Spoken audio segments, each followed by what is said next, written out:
Welcome to a special presentation of the very best of the Black Hills Conference, your number 3 ranked and undefeated St. Thomas More Cavaliers, where tonight, coming to you live from Custer, South Dakota, in the heart of the beautiful southern Black Hills, we bring you St. Thomas More versus the Custer Wildcats. Well, good evening, everybody. Mike Fell, along with Technical Director Braden Strain and camera operator and technician Regan Dewar. We're thrilled to have you with us as we get set to bring you a first ever broadcast from Custer. We have covered the Cavaliers and the Wildcats and Black Hills Conference action over the course of the last 6 years of this decade, but this is our first football game at Custer. Last year, St. Thomas More defeated Custer at home. This year, the Cavaliers traveled to the Southern Hills, and what a picture and what a setting this is, as the visiting side of this venerable stadium is a perfect view of the Black Hills. We're talking rugged rock, granite, pine trees, and about an hour and a half before kickoff, we saw about 25 hawks circling the area beyond the stadium. I'm not sure what they knew, or what they saw, but it's not every day you get to see 25 hawks up in the air. But we are ready to go tonight. The Cavaliers coming off a bye week, and they're getting healthy. Some good news to pass along. Josh Elder is a full go tonight. That brings another dimension to the backfield for St. Thomas More offensively, and it also brings another hammer, brings the wood to the linebacking core. And the Cavaliers certainly looking to shore up, tighten up the screws on a run defense that has just been excellent, but has given up maybe a little bit more yards per carry than we are accustomed to under the outstanding defensive coordinator Craig Nowotny, who is coaching in his 50th consecutive football season this year. Well, it is a beautiful night for football. It is sunny. The shadows are kind of extending. It's homecoming. Doesn't get more, you don't get a greater slice of Americana than a small town homecoming football Friday, and that's what we're bringing you tonight. The Cavaliers, they are coming off a 35-0 victory over the Chamberlain Cubs. The game we had for you from just beyond the banks of the Missouri River, Francis Case Lake, and we were happy to take that road trip. But the Cavaliers, the last 2 weeks, in talking to head coach Austin Hagan, more than anything else, they're wanting to start the game the right way. Last week, 2 weeks ago, and you may recall, the Cavaliers dealt with a pair of fumbles or turnovers deep in their own territory. That set up the Chamberlain Cubs, with multiple chances to score. But the Cavaliers turned away the Cubs and went on to record a shutout. But the important thing to note is St. Thomas More has not come out firing, hitting on all cylinders since the opening night victory over then number 2 ranked Sioux Valley. But the Cavaliers, coming off the bye, looking to attack, looking to make it happen in a big way tonight, right out of the gate.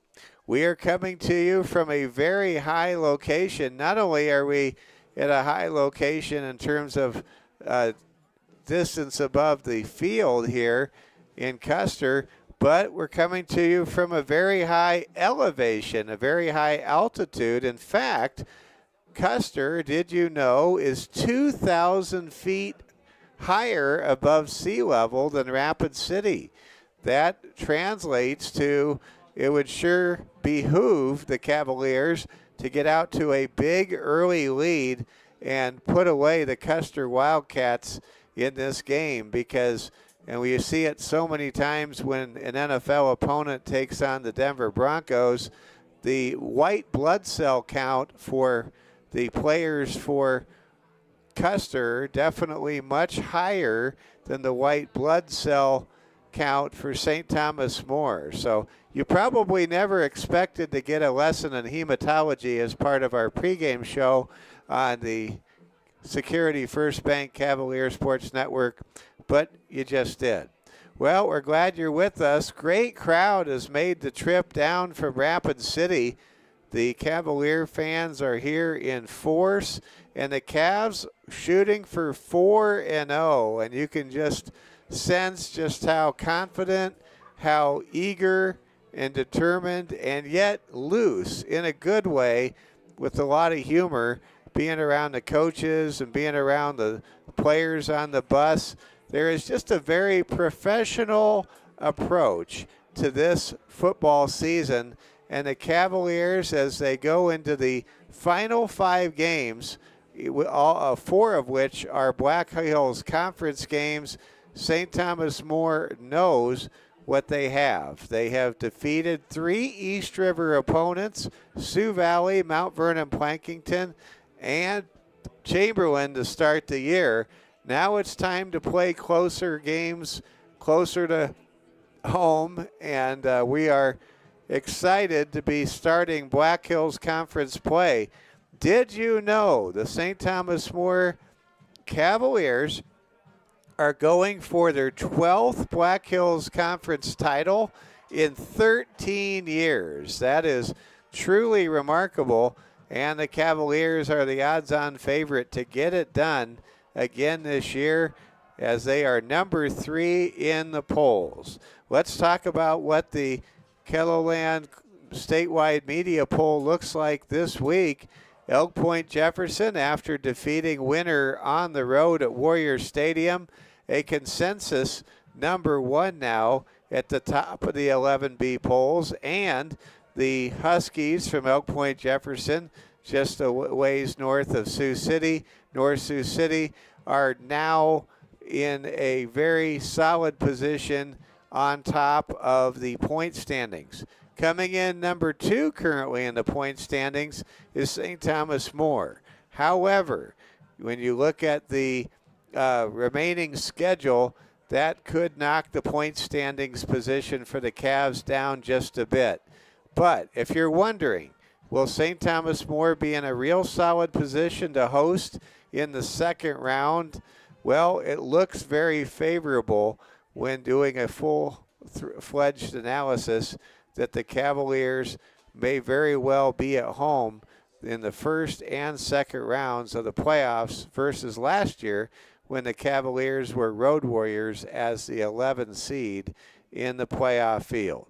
Well, also looking at the rankings in the statewide KELOLAND media poll, Wagner is number 2, but the Wagner Red Raiders, it should be noted, did not receive as many first place votes this week as St. Thomas More. Cavs got 4 first place votes. Wagner from southeast South Dakota came in with a pair of first place votes. It seems to be one of those open years. If you compare scores, I'd say St. Thomas More deserves the number 1 vote in the state.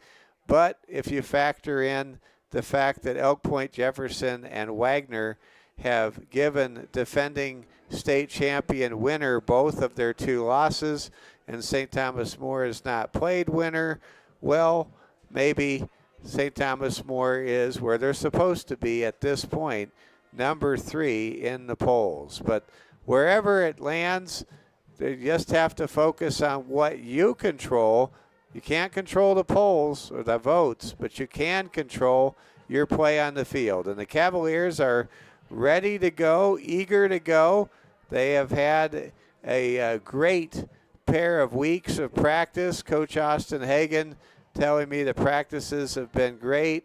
Also, it's been a very entertaining couple of days for many of the great seniors of our 16 senior class on this football team, because the Cavaliers have many of the seniors, they took their bye week to go ahead and visit schools like Augustana, University of Sioux Falls, Northern State, NDSU, and SDSU. It's just great to see so many of the fans, so many of the players getting such high recruiting interest, rightly so.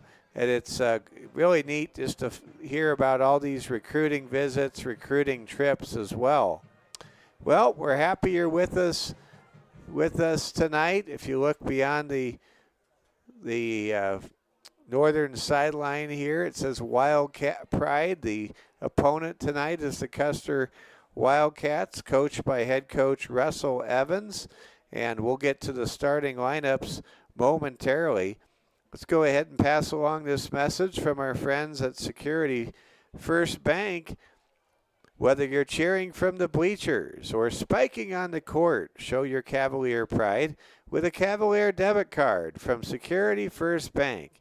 It's team spirit in your wallet. Get yours today. Member FDIC. Every great team needs a strong defense. Protect what matters with health and life insurance from Security First Insurance. Your coverage, your peace of mind. Insurance products are not FDIC insured and have no bank guarantee and may lose value. Want to also thank our big sponsors, Collins Siding and Strain Chiropractic.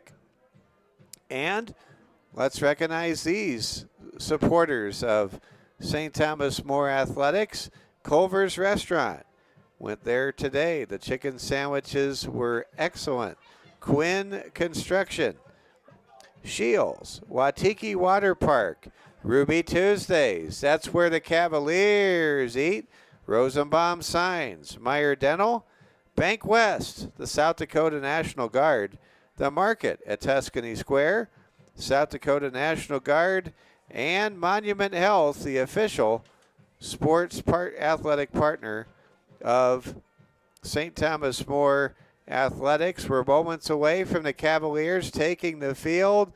Great to see the parents all waving to each other. There's so much spirit. What a great start to the season. It's so awesome to start 3-0 and sweep the 3 East River opponents the first part of the season. And now it's time to get ready for tonight's game, and the coaches are taking the field. Coach Hagan getting ready to lead the Cavaliers onto the field out of the locker room below our broadcast position here in a matter of moments. Let's go ahead and get to the starting lineups for Custer. Leading the way, it's Veek John Coor. He's a 163-pound sophomore. He'll be under center for the Custer Wildcats. Now let's zero in on the Cavs. They're taking the field, and here come the Cavaliers, the undefeated number 3 team in the great state of South Dakota. They are taking the field, ready to start the defense of their Black Hills Conference Championship that they won a year ago. The Cavaliers come in led by third-year head coach Austin Hagan, coming in with a record all-time of 15-8. And the Cavaliers are ready for a big night of football. They've been preparing for this game now for 2 weeks. They have Josh Elder back. They're feeling healthier. They got to rest up a little bit. Joe Giacometto, talked to him before the game. He is likely 2 weeks away. And feel the emotion. These Cavs are ready to line up and hit somebody and hit them hard. This Cavs team is ready to be physical, play fast, and start the game the right way, which Coach Hagan said is his number one area he wants the team to improve at, is starting fast, starting with intensity, and dictating the terms of the game. Let's continue the starting lineups for the Custer Wildcats. Custer ready to coming out onto the field. In the backfield, a great senior running back, 185-pound senior, Daniel Imormino. Also in the backfield, it's a 170-pound junior, Blaze Arp. The receivers for Coach Evans and the Custer Wildcats, 185-pound senior Brady Virtue, 163-pound junior David Lewis. The tight end is 185-pound junior Paul Warnke. Up front, the offensive line anchored by 295-pounder Logan Olson, a senior. 253-pound senior Zayden LaPlaca. 218-pound sophomore Jamison Wiles. 152-pound junior Dalton Marshall. And 245-pound junior Lincoln Golder. That's a look at the starting lineups for the Custer offense. Now let's go ahead and look at the Custer defense. Up front, it's Golder, Wiles, Olson, and 164-pound freshman Carter Kern. The linebackers, it's a freshman Will Kimball, 154 pounds, freshman, and 170-pound junior Blaze Arp. In the secondary, David Lewis and Daniel Imermino are the defensive backs. Free safety is Brady Virtue. The wild safety, as they call him, is 140-pound junior Riley Trout, and 134-pound strong safety Jackson Trent, a junior, rounds out the defensive secondary. So that's a look at the starting lineups for the Custer Wildcats. Let's go ahead now and preview the lineup for the St. Thomas More Cavaliers. On offense, the Cavaliers are led by the commander, 169-pound sophomore Noah Wald. In the backfield, it's 225-pound senior coming back from an injury, Josh Elder. And Graydon Juvie, who's having a great start to the season. He comes in 180-pound senior, and he is fast as a flash. The receivers are 170-pound senior Ryan Negebauer, also 190-pound senior Broden Sales, and tight end 220-pound senior Max Speed. The offensive line, outstanding. 270-pound junior Rush Turner getting a ton of serious looks at the next level. 225-pound sophomore Jackson Rush. 250-pound senior center Cole Nielsen. At right guard, it's 280-pound senior Marty Reeve. I talked to Marty's grandfather and found out that he was very close schoolmates and friends at O'Gorman with Husker legend Larry Jacobson. Pretty awesome. 220-pound senior Brody Lee plays right tackle. I see that Brody's older sister Megan Lee is in attendance tonight. Of course, Megan, an outstanding volleyball and basketball player during her STM career recently. Let's go ahead and look at the defense for the Cavaliers. Rotating at defensive tackle, it's Marty Reeve, Cole Nielsen, Jackson Rush. Also expect to see 250-pound senior Pearson Morganfield. Also receiving serious offers, Max Speed, a 220-pound senior. He's a defensive end. If he doesn't blow the house down, then Brody Willits will on the other side. He's a 180-pound junior, ready to crash the edge as well. At corners for the Cavaliers, it's 180-pound senior Kane McLeod. 168-pound senior Burke Eschmeyer will rotate in. We'll see plenty of Cooper Sales as well. Brody Lee also works his way into the picture, as does Nickelback Graydon Juvie. No Joe Giacometto, as his broken hand is healing, but we think we'll see Joe in 2 weeks when the Cavaliers will take on their next home game, the first Friday in the month of October. at linebacker. And this is a big addition to the return to the linebacking core. 225-pound senior Josh Elder, 190-pound senior Broden Sales. The safeties for the Cavaliers secondary, senior Ryan Negebauer and sophomore Noah Wald. Expect to see plenty of Cooper Sales. He's really come on strong.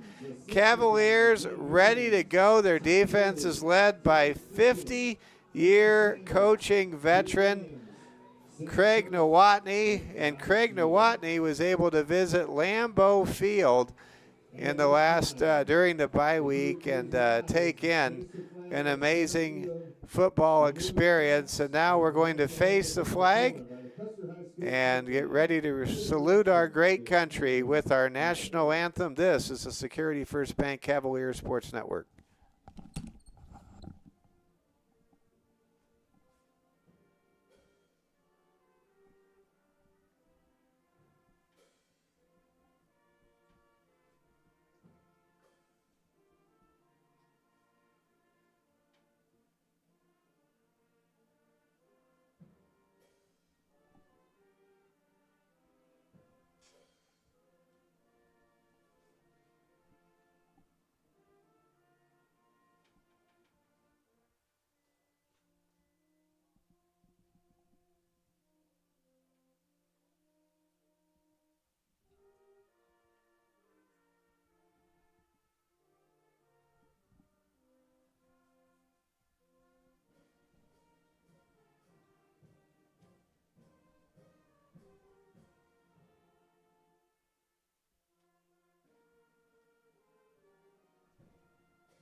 And that's our national anthem. Doesn't get any more American than this, being in the southern Black Hills near Mount Rushmore and celebrating homecoming here in Custer. Well, this is the first time our Security First Bank Cavalier Sports Network has brought a football game or any game from Custer, and you know, we are just in a amazingly beautiful part of nature here, and we're so glad you're with us. And yes, that really is the Black Hills in the background. We're going to see the coaches, the captains meet momentarily at midfield in a matter of moments. Cole Nielsen, Ryan Negebauer, Graydon Juvie, and Max Speed, the four captains for this number 3 ranked Cavaliers squad. Custer coming out with their captains, Zayden LaPlaca, Logan Olson, Blaze Arp, and Daniel Imermino. We'll watch the coin toss here. Braden Strain on the field, actually recording video for the coin toss. We're set to begin the Black Hills Conference portion of our schedule. Cavaliers will play 4 conference opponents. They will not face Rapid City Christian again, just like they did not last year due to the state's scheduling formulas.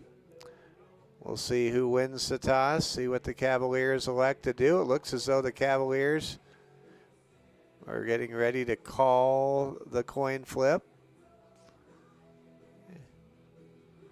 This Cavaliers team with 16 seniors join us on Wednesday afternoon at 2 o'clock when we bring you an extended edition of Meet the Cavaliers. All 16 seniors and our head coach, Austin Hagan, will join us. Let's see how the coin toss shook out. The coin toss appears to have been won by Custer, and they will go ahead and receive. So St. Thomas More will kick off. They will kick off left to right across your screen, and the Cavs set to most likely start out on defense, where they have been dominant this year.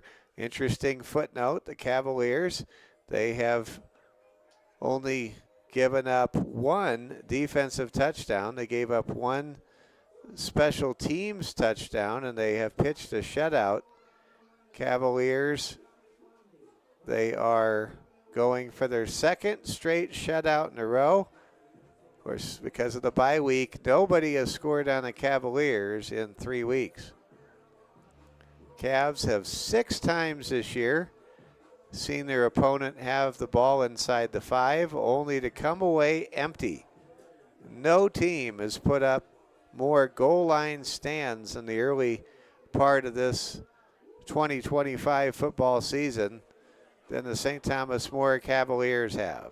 The Cavaliers are in their road whites with the black pants, with the metallic race car striping down the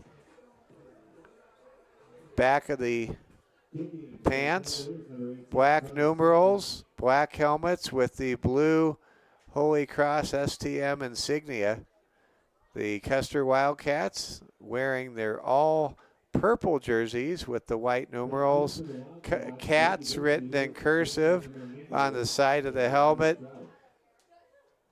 A virtual Minnesota Vikings-like color scheme for the Custer Wildcats. St. Thomas More getting set to kick off. We're moments away from starting the Black Hills Conference part of the Cavaliers season, and here we go. Stamper to kick it away. Long kick taken on the fly for Custer, and the return man gets wrapped up and dropped at the 17-yard line. That was Riley Trout, who was stopped just right in his tracks. And now the Wildcats will begin first down and 10 at their own 17-yard line. It's an absolutely perfect, crisp night for this game we call football. Temperature at kickoff here in Custer is a brisk 59 degrees. It will cool down to about 50 degrees by the end of this ball game tonight. We begin with John Core instantly throwing the ball, and max speed almost with an interception. The pass rush came in and absolutely blew up Veek John Core, the sophomore quarterback, in his throwing motion. Cavaliers instantly dial up a blitz from the sidelines from Coach Craig Nowotny. Cavs right now trying to put pressure, and as I said, the big point of emphasis for this game, besides establishing and controlling the line of scrimmage, is to get off to a fast start with great intensity. Double I formation.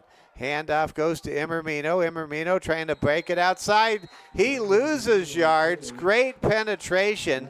Nielsen and Josh Elder. Welcome back, Josh Elder. He was there to nail Emermino, the talented senior running back for Custer, and push the line to gain 12 yards away from the next snap. Third down and 12 coming up for the Wildcats. Ball resting at their own 15-yard line. They need to reach their own 27. I formation set, twins to the near side.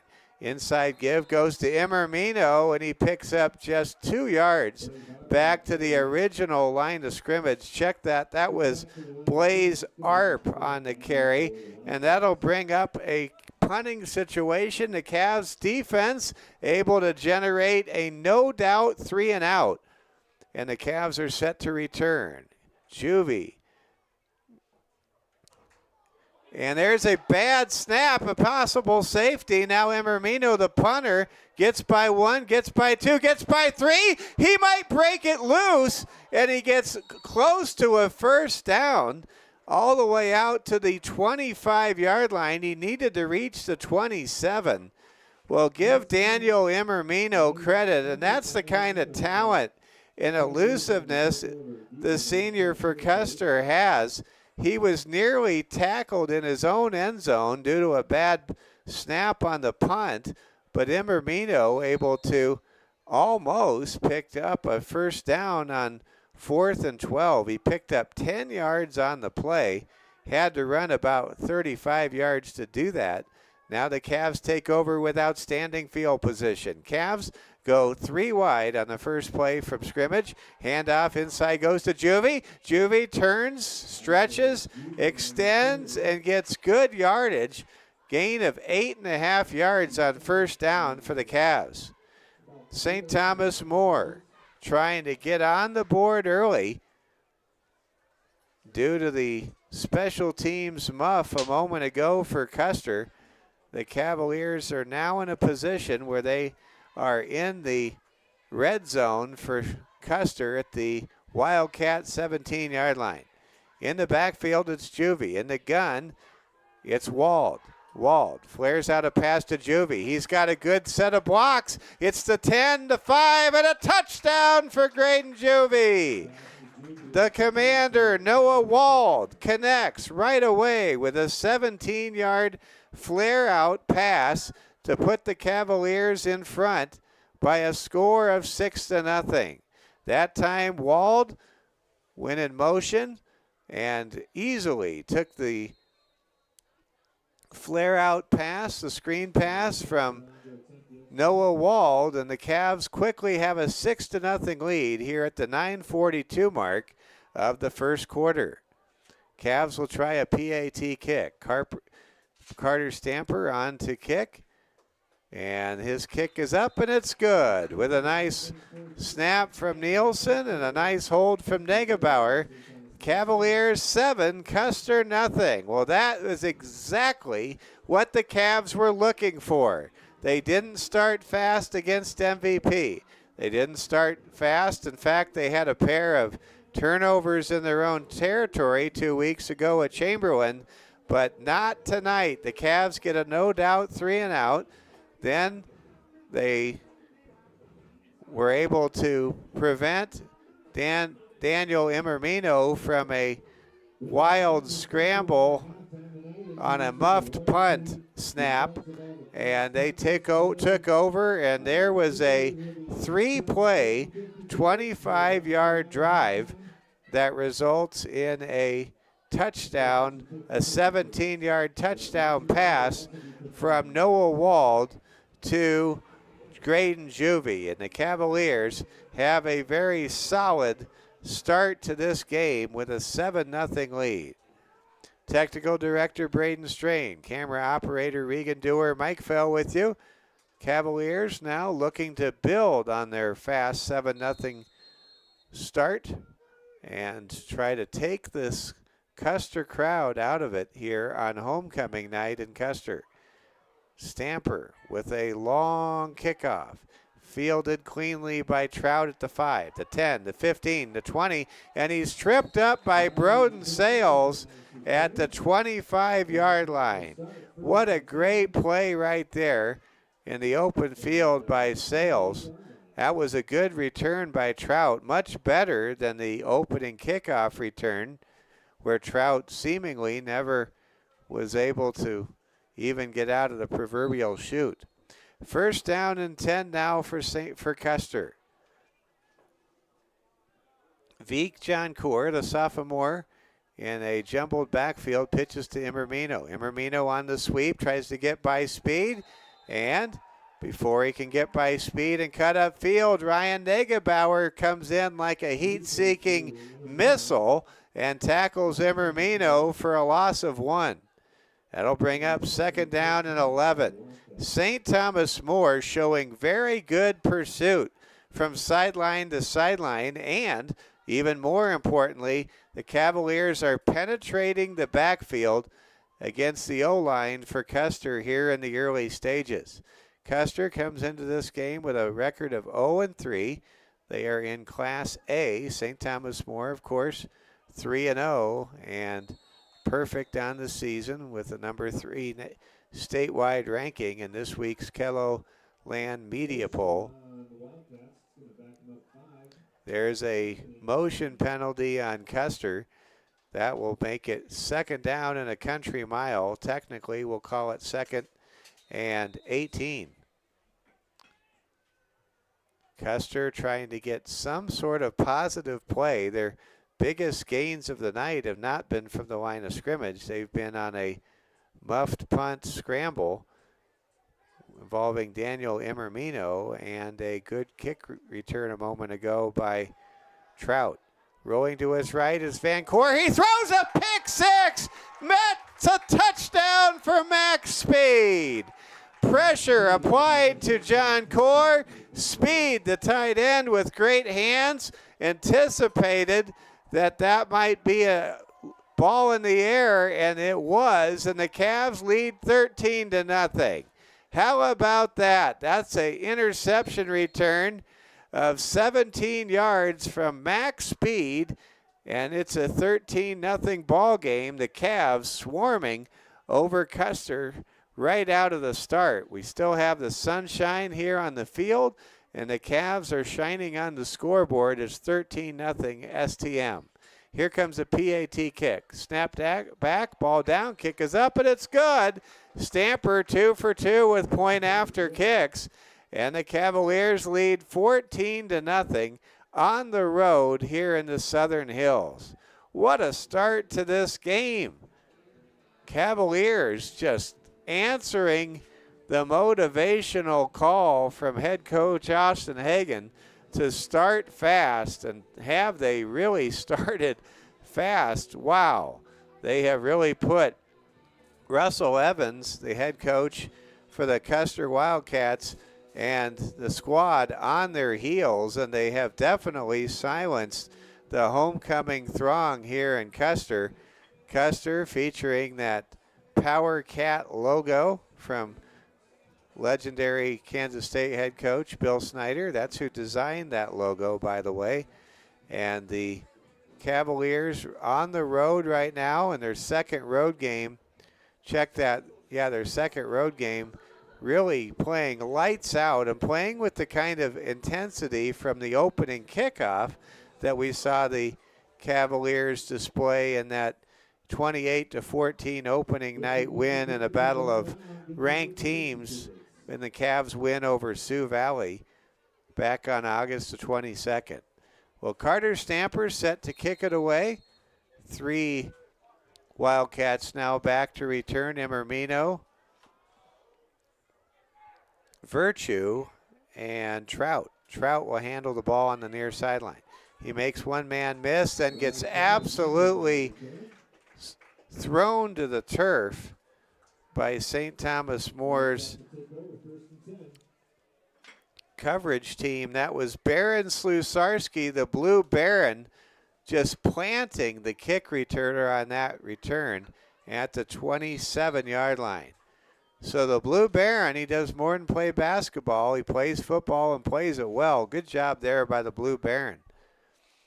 It's first down and 10 now for Custer. Double I set. Handoff up the middle. Their best run of the night. Refusing to go down easily is Danny Imermino. Imermino with good leverage and good balance and center of gravity, able to keep moving after contact. That is definitely something to build upon for the Custer run game, as St. Thomas More has the early 14-0 advantage. Cavaliers getting right down to business. They're on the road at high altitude tonight. They don't want this to be a 4-quarter game. This game being played at elevation higher than Denver, Colorado. There's a run, and that should be enough for a first down. It depends on the spot. Good run by Imermino. Imermino, so far unofficially, he has picked up 30 yards in special teams and offense against the STM defense. That's a first down, and that's a round of applause. Custer excited to have something to cheer about, down 14-0, but on the move. Quick pitch to Imermino. He makes a man miss, and now he's stacked up and dropped. Combining to make the tackle that time was Rush Turner. Also in on the tackle was Cole Nielsen. Cavaliers inside, they are so formidable. And with Josh Elder providing support from the linebacking core, running against the Cavs between the tackles is not an easy assignment. And keep in mind, it gets even better in 2 weeks when the Cavaliers expect Joe Giacometto to come back from his broken hand injury. 2nd down and 11. Wildcats spread out 2 men. Emermino in motion. Takes an inside give. He runs hard and gets some good yardage. Gain of about 8. Ahead to the 42-yard line of Wildcat territory. It'll be 3rd down and 5. This is by far the best field position that the Wildcats have had so far this evening. St. Thomas More, if you're just joining us, up 14-0. 14-yard touchdown pass, a screen pass from Wald to Juvie, followed up by a pick 6 by Max Speed of 17 yards as well. 3rd down and 4. Quick snap goes to John Core. John Core running towards the 1st down marker. He didn't make it.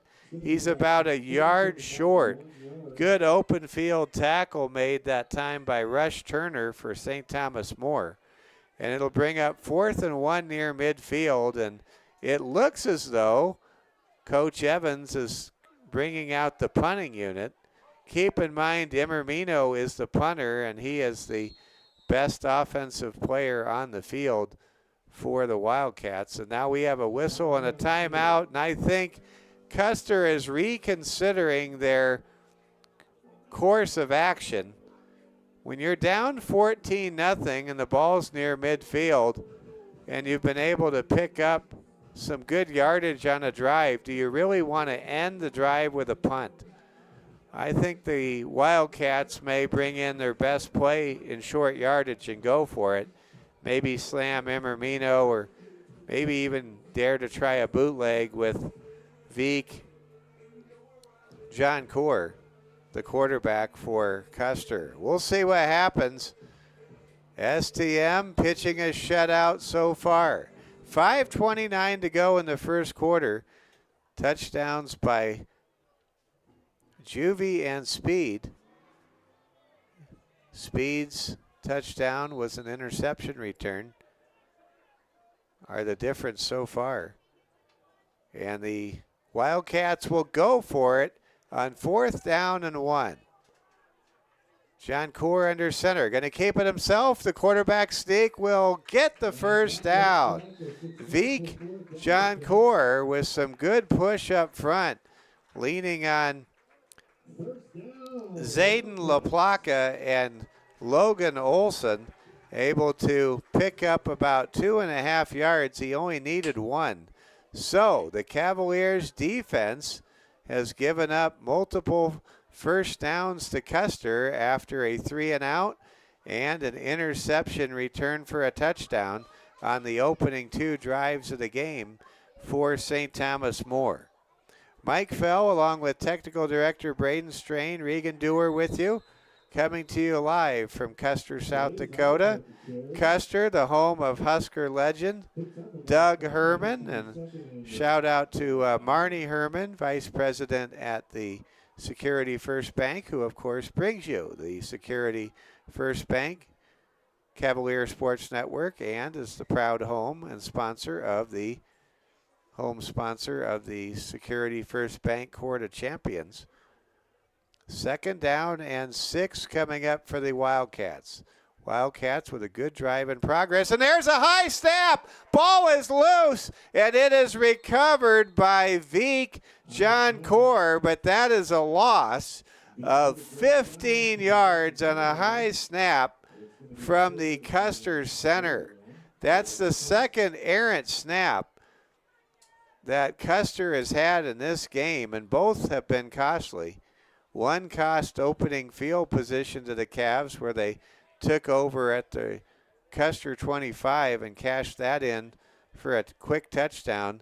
And that was a potential drive killer. The Wildcats were almost to midfield, and instead they now have 3rd down and 26 yards to go with the ball all the way back at their own 32-yard line. And now we've got a motion penalty as Blaze Arp moved out of his stance prematurely. That'll make it 3rd down and 31 for the Wildcats. These two teams, schools known for boys basketball greatness. Two fastest coaches to 500 wins came from these two respective schools. Coach Dave Hollenbeck, fastest coach to 500 wins. And then there's Larry Lugins, the championship coach with the all-time most wins, who coached at Custer for many years. Before that, coached at the SMED. There's a pass completed to Brady Virtue from Veek John Core. That gets about half the needed yardage out to the 42, and now we'll have a punt. It's 4th down and 15. Watch for the fake if you're STM. High snap goes to John Core. It was nearly blocked by Max Speed. It lands, takes a very good roll and bounce for Custer. And St. Thomas More will take over with the long field for the first time tonight on offense. They will be 70 yards away from pay dirt where they take over 1st down and 10 at their own 30, we'll call it the 31-yard line. Security First Bank proudly brings you this broadcast. Start your playbook. Get ready to launch your career game plan with Security First Bank. Apply today at securityfirstbank.com/careers. Cavaliers quickly come out of the huddle. I form a shotgun snap. Goes to Wald, handoff to Juvie. He's at the 40. He's at the 45, and he's tackled just shy of midfield. There's a gain of 18 yards on 1st down. Graydon Juvie already with a touchdown tonight on a quick screen pass. Picks up 19 yards on this opening play from scrimmage in this second drive of the game for the Cavaliers. 14-0. St. Thomas More in command on the road here at Custer. Wald in the gun, takes the snap, drops to throw, throws into the flat. It's caught by Negebauer. Good gainer on 1st down, gain of 9. Ryan Negebauer with a curl route on the outside on the far sideline, in front of the far sideline, able to get close to moving the chains. It'll perhaps be, it will be a 1st down. So there's a gain of 10. Forward progress, able to move the chains for St. Thomas More. Cavs have it now 1st down and 10 at the Custer 41-yard line. Cavs with twins to the near side, twins to the far side of the alignment as well. Cavs going 4 wide. There's a long pass caught by Speed for a touchdown. Max Speed hauls in a 40-yard touchdown strike from the commander, sophomore quarterback Noah Wald, and it's 20-0.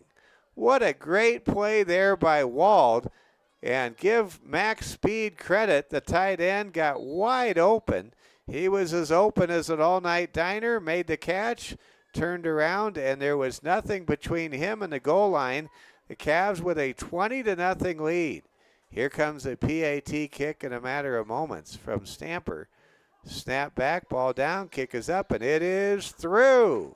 St. Thomas More 21, Custer nothing. That was a 70-yard drive, only 4 plays, and the Cavs able to put themselves in command on the road. Now with 3 touchdown separation with exactly 2 minutes to play here in the first quarter. St. Thomas More rolling in front of a great contingent of Cavalier fans who have made the scenic drive down to Custer this evening. So glad you're all with us. Happy to be bringing you St. Thomas More football on a homecoming night, homecoming football Friday here in Custer, South Dakota. St. Thomas More trying to get to 4-0. It's been many years since the Cavs started 4-0, and they're off to a great bid to get that done tonight, leading 21-0. Cavs so far scoring on a touchdown pass of 17 yards from Noah Wald to Graydon Juvie. a pick six of 17 yards, interception return from Max Speed, and a touchdown you just witnessed a moment ago, a 41-yard touchdown strike from Graydon Juvie to Max Speed. Here comes a long kickoff by Stamper. It's handled by Bryce Trout at the 10. Ahead to the 15, the 20. He steps out of a tackle. He gets some steam downfield, gets all the way out to the 36-yard line. That was an impressive return by Riley Trout rather. Riley able to return the ball almost 30 yards to give his team great field position, but a flag is down. This might be a face mask, and it is. St. Thomas More tacks on extra yards to the end of that return. And the Custer Wildcats have it first down and 10 at their own 40-yard line. 1:50 to play here in the first quarter. Cavaliers on top, 21-0.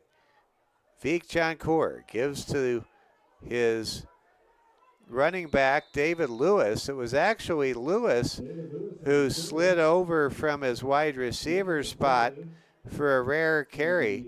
He picks up decent yardage with some good blocking from Logan Olson and company up front. It'll bring up second down and 6. Wildcats coming off a promising drive, which ended largely due to an errant high shotgun snap.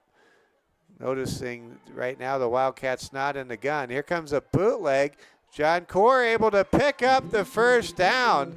Joncourt playing the open field equivalent of a bullfighting matador, able to make the would-be tackler Ryan Negebauer whiff, and that's going to be a gain on the bootleg of 7 yards, and that will move the chains. And for the first time tonight, Custer has the ball in plus territory at the St. Thomas More 48-yard line. Wildcats on the move, trailing at home 21-0. This is the Black Hills Conference opener for St. Thomas More. They're looking to repeat as conference champions just as they did a year ago. In the gun, it's Joncourt. He takes the snap, drops the pass. He is in trouble, and he barely gets it away. Coming up was Broden Sales. He knocks Vic Joncourt down hard, and Vic is offered a helpful hand to get back up, but Vic was shaken up on the play. Now a flag is down near where Vancourt was tackled, and I'm not sure what this is all about, but sophomore quarterback Vic Joncourt took a shot that time from Sales, and we're going to have intentional grounding called as Joncourt did not have his pass get back to the original line of scrimmage. So it'll be second down. Let's call it 34. The ball at the 31-yard line. Man, that is a huge loss. Cavaliers show stunt. They do not draw the false start penalty. Joncourt throws a quick pass, and it's caught complete to one of the running backs, Blaze Arp. That will be a gain of only 2 yards, and that will probably be the final play of the first quarter. Well, we are reaching the end of the first quarter. St. Thomas More 21, Custer nothing. It has been all Cavs on a football Friday in the Southern Hills so far. What a great start for St. Thomas More as they're looking to get to 4-0 tonight. St. Thomas More 21, Custer nothing. You're watching the Security First Bank Cavalier Sports Network. Let's go ahead and in between quarters, take a moment and thank our sponsors, Collins Siding and Strain Chiropractic. And let's see if we can go ahead and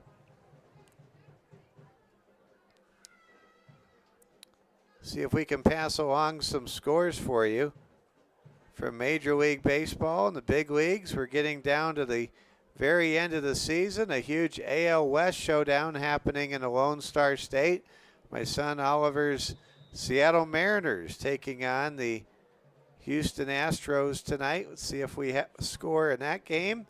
The Mariners are on top early, 1-0 over the Astros in a battle of two teams tied for first place, battling for the AL West title. Other scores, the San Diego Padres. My Padres in a 2-2 tie with the White Sox. All right, let's go ahead and get to action. We start the second quarter. It's 3rd down and 30 for Custer. Now going left to right. There's a handoff to Emermino, and Emermino gets blown up by Josh Elder. Again, welcome back, Josh Elder. He absolutely blew up that play before it could go anyplace. Now it's 4th down and a country mile, and we'll see a punt. Emermino, the punter. Remember, he's very dangerous with the ball in his hands. He's the Custer Wildcats' top playmaker. He gets away a punt. It's handled by Juvie at his own 34. Juvie to the right. Now Juvie to the left. Juvie is loose. He's at the 45. He's at the 50. Cuts back at the 40. And he's finally wrapped up by Logan Olson in about 4 Wildcats, but not before a return of 35 yards all the way down to the Custer 35-yard line.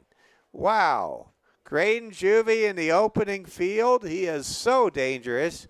The senior return man picking up huge yardage and setting up the Cavs with marvelous opening field position, their second best field position of the night. It's 1st down and 10 STM at the Custer Wildcats 35. Cavs go 4 wide. Triplets to the far side. Rolling is Wald. Long pass is going to be incomplete. First incomplete pass of the night was intended for Ryan Negebauer. Negebauer ran a crossing pattern, and he just came up empty.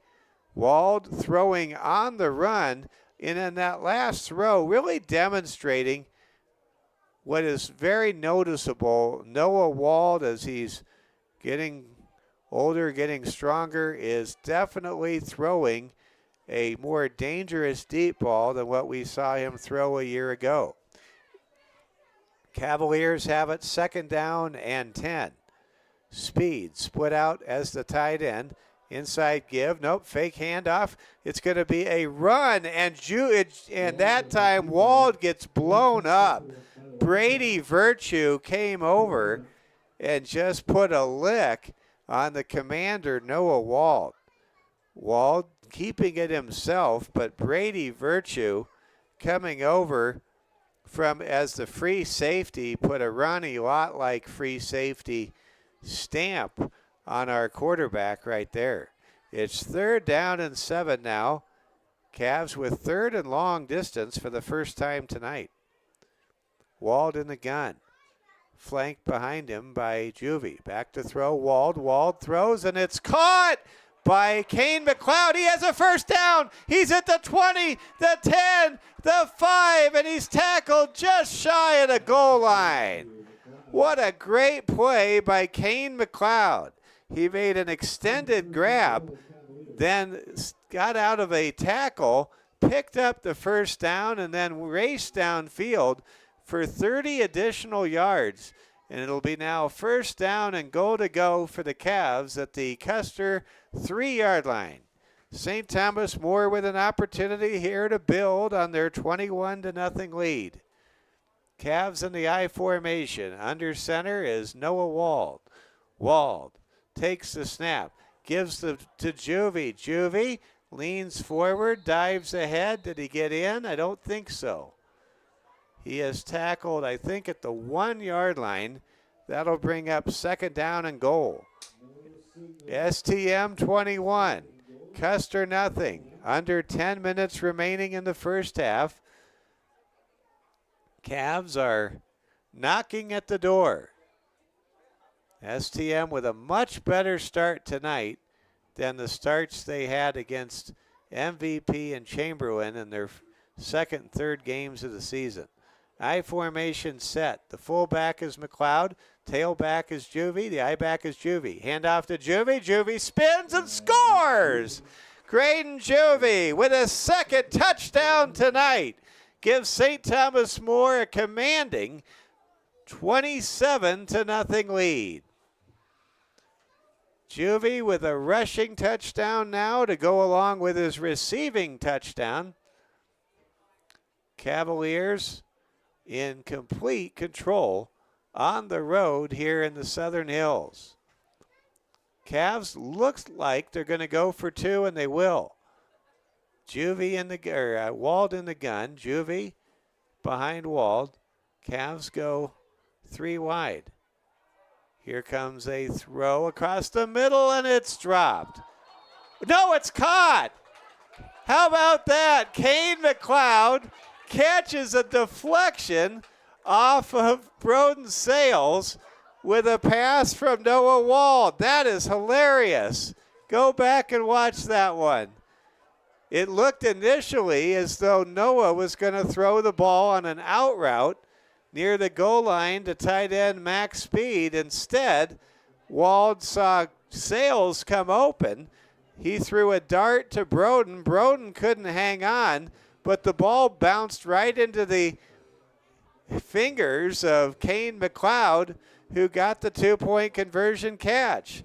So it's St. Thomas More 29, Custer nothing with 9:26 to play here on homecoming in Custer, South Dakota. Wow. When it's your night, it's your night. And right now, the Cavaliers are making it their night. 4 touchdowns on 3 possessions and a defensive score as well. St. Thomas More forcing Custer into mistakes and taking advantage of said mistakes. And in addition, St. Thomas More controlling the line of scrimmage and making play after play against this young, very young Custer Wildcat squad. I say young because there are very few senior starters for Custer, and in addition to that, Custer is starting a pair of freshmen in this game, Will Kimball at linebacker and Carter Kern on the defensive front. The Wildcats will start this drive first down and 10 with pedestrian field position at their own 22-yard line. Wildcats break the huddle. 2 men in the backfield, Arp and Imermino. Quick handoff goes up the middle. It looks like Imermino had the carry, and he's turned away after a gain of 2, maybe 1. Custer Wildcats right now with all they can handle. Wildcats looking for their first win of the year. Now down 29-0 to the St. Thomas More Cavaliers, who are looking to make a big statement and start the Black Hills Conference season the way that they want to. Here we go. In the gun. Back to throw is John Core. John Core, flare out pass is caught. And then Broden Sales makes an excellent open field wrap up and tackle and keeps his man in bounds. 8:23 and counting. Cavs up 29-0. It'll be 3rd down and 12. Ball resting at the Wildcats 20-yard line. Cavs have really dialed up pressure effectively for defensive coordinator Craig Nowotny in his 50th year coaching football at either the high school or collegiate level, just getting it done tonight. 3rd down and 12. Man in motion is Imermino. Back to throw, John Core. John Core, flush from the pocket, being chased by Max Speed. We'll see a pass out of bounds, and that'll lead to 4th down and a punting situation. 4th and 12 coming up for Custer. So the Cavs will get the ball back. 7:39 to go. You have to think there is the outside possibility of the mercy rule, where if one team is ahead by 50 points at halftime, the game is called. But we still have 21 more points for that to happen. Here's a fake. Emermino will run towards the 1st down marker. I don't think he got enough yards. He did not. Well, Daniel Emermino, I mentioned it earlier, the top playmaker for Custer, and he happens to be the punter. That time he took off, but one of the Cavaliers able to pop him out of bounds, 6 yards shy of a would-be 1st down conversion. So now the Cavs take over for the 3rd time tonight in plus territory. 1st down and 10 for the Cavaliers at the Custer 26-yard line. Cavs go 4 wide. Speed and Sales split to the right. Negebauer and McLeod split to the left. Juvie in the backfield. Back to throw is Wald. He's got a man, and it's a touchdown! Ryan Negebauer with the score, and it's 35-0 STM. Wald to Negebauer for the touchdown. And that's now 2 touchdown passes. 3 touchdown passes from Negebauer, distributed evenly to Juvie, Speed, and now Negebauer. The Cavaliers are totally dominating the proceedings tonight here in Custer. The Cavs line up to go for 2. Cavs go 4 wide. Triplets to the top. Rolling to the right is Wald. His throw is caught for 2 points. Kane McLeod with his 2nd consecutive 2-point conversion grab. This time, not on a deflection, but on an absolute dart from quarterback Noah Wald. 37-0 St. Thomas More with 7:28 to play. The Cavs clearly going for the early knockout punch. We may have a mercy rule decision in the final 7:28 of this game. The halftime is the homecoming ceremony for Custer. The Cavs might, just might, end this game at the end of the 1st half. If they can get 2 more scores and keep the margin above 50, they, I think, can have a mercy rule victory. I spoke with assistant coach Stone Durham before the game. He said his freshman year, back in 2014, the last year the Cavs went to the Dome, that the Cavaliers had a 50-0 road win down here in Custer. So this game so far reminiscent of that trip 11 years ago down here to Custer. Here we go. Quick long kick handled by Trout. Trout getting good yardage, and he gets absolutely pile-driven to the turf. Wow, what a tremendous tackle that was. St. Thomas More with a great tackle. That was Brody Willits. I think you call that a atomic drop in wrestling. You call it a tackle in football. What a tremendous tackle there, and that was textbook by Brody Willits. 1st down and 10 now coming up for Custer. I formation set. Handoff give goes to Emermino. Emermino weaving through some traffic. Picks up good yardage on 1st down. That's a gain of 6. Emermino is a fine player. He could play for anybody. He is going to bring up 2nd down and 5 for Custer. Under 7 minutes to play. STM 13 points away from perhaps getting an early TKO. I formation set.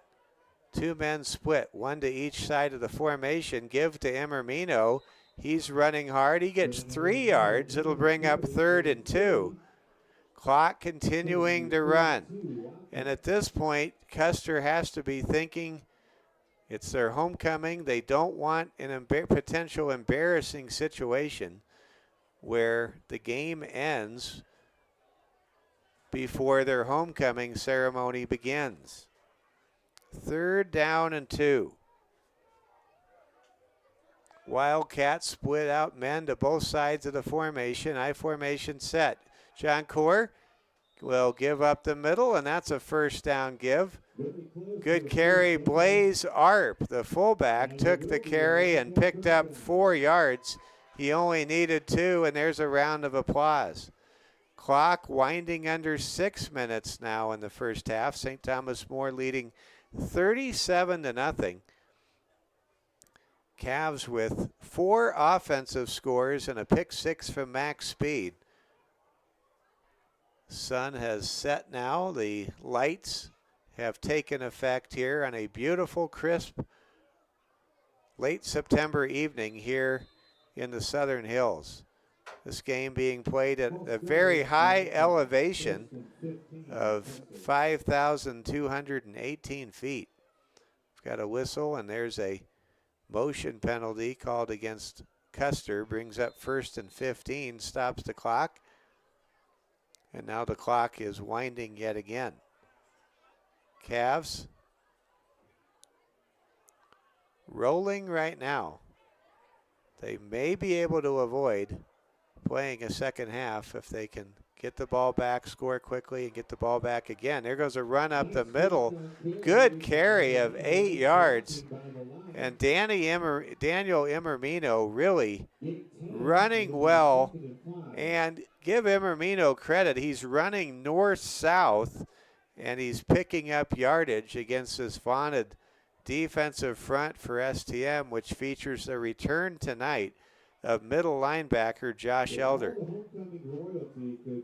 2nd down and 5 coming up for the Wildcats. I formation set. Quick give to Emermino. Emermino is going to break it outside, makes a man miss, and has another 1st down. Daniel Emermino, what a runner. He picks up 7 yards and moves the chains. And Daniel Emermino single-handedly doing his part to prevent a halftime mercy rule decision, it appears, here in the 2nd quarter for Custer. Ball near midfield. This drive began at the 22-yard line of Wildcat territory. Wildcats have gained 30 yards on this drive, their 2nd best drive of the night. I formation set. Hand off to Emermino again. He's running hard. He's dragging St. Thomas More's defender, Cole Nielsen, from behind. You can see the strength that Daniel Emermino possesses on that last run. That's a gain of 4, and he was dragging someone 100 pounds at least heavier than him down to the STM 48. 3:25 and counting. Wildcats on the move. An unusual 4-wide formation. There's a throw and a nice pass breakup by Kane McLeod. That pass was intended for Brady Virtue. A flag is down in the backfield for Custer. And it looks as though we have a procedural penalty against Vic John Core and his friends for Custer High School. 3:11 to play in the 2nd quarter. St. Thomas More 37, Custer nothing. Cavaliers trying to get back-to-back shutouts. They shut out the Chamberlain Cubs on the road. They're trying to duplicate the feat on the road tonight here in Custer. 2nd down and 12. Clock stopped at 3:11 to play. Cavaliers, it appears, are on a trajectory to need to play the second half and not mercy rule Custer. We'll see how it goes here. I think the mercy rule is 50 points. It could be 45, though. If it is, the Cavs are a lot closer to getting a mercy rule. We've never had a mercy rule situation. There's a big tackle for loss. Good penetration and stop there by St. Thomas More's defender on the play. It's now 3rd down and a country mile, 3rd and 19. And there's a quick inside give to Emermino. A flag comes down, and we'll see what this penalty is all about. It's probably in the vicinity of offensive holding, and if it is, that'll likely be declined. No, a personal foul face mask called on St. Thomas More. Ouch. Will that be enough yardage for a first down, though? I don't think so. The Wildcats will take the penalty. And with 2:29 to go in the first half, ball is placed just 1 yard away from a first down. It's 3rd down and 1 coming up for Custer. And we have a whistle and I think a timeout called by Coach Russell Evans and the Custer Wildcats. Well, the ball is now in St. Thomas More territory at the 42. If the mercy rule is 45 points and not 50, the Cavaliers have a chance to get there, but they are almost certainly going to have to make the stop here, get the ball back, then go down the field and get a touchdown and a 2-point conversion to go up 45-0.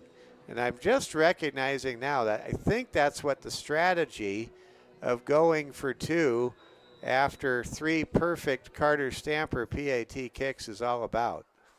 Stamper, I believe, is just fine. He's healthy. He's 100%. Cavs, though, closing in on a mercy rule victory on the road at homecoming, but they have to get a stop here. 3rd down and 1. The key play to this drive for Custer was that 15-yard personal foul face mask. Here comes a handoff. Emermino will get the first down and more. He's at the 35, sheds a tackle. He's at the 25, and it does look as though we will have a second half in this football game. Shaken up a bit on the play for St. Thomas More. On that play was Cooper Sales, and Cooper will jog off under his own power. Cooper that time had contained, but he could not make the tackle. And how about that face mask from, not face mask, the stiff arm rather, from Emermino. That was a big-time stiff arm. Reminiscent of Billy Sims from old-time Oklahoma. There's a run off left guard. Gain of 3 yards brings up 2nd down and 7 with 2:03 and counting in the first half. Well, we don't know if this drive will result in points for Custer, but we know this much. It is going to prevent any potential embarrassment of not having a halftime for homecoming, because it looks as though Custer can just go down wind this clock down and try to score. Here comes a run from Emermino. He's submarined. Great tackle made a moment ago on that play by Brody Lee. Great play by Brody Lee. It's now 3rd down and 9. 1:16 and counting. Ball is at the STM 24, and we have a whistle and a timeout called with 1:11 to play for Custer. St. Thomas More 37, Custer nothing. Wildcats competing, not giving up an inch. They would love to get a touchdown on this long, time-consuming and perhaps second half preserving drive. The Cavaliers, if they could get a defensive touchdown or force, and the Cavs still have all 3 of their timeouts left, if the Cavs could get up 45-0 at half, they could end this game at the intermission here on homecoming night in Custer.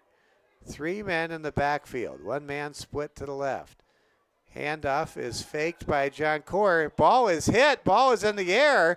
Is that a forward pass? They say it is. And it's 4th down and 9 with 1:06 to play.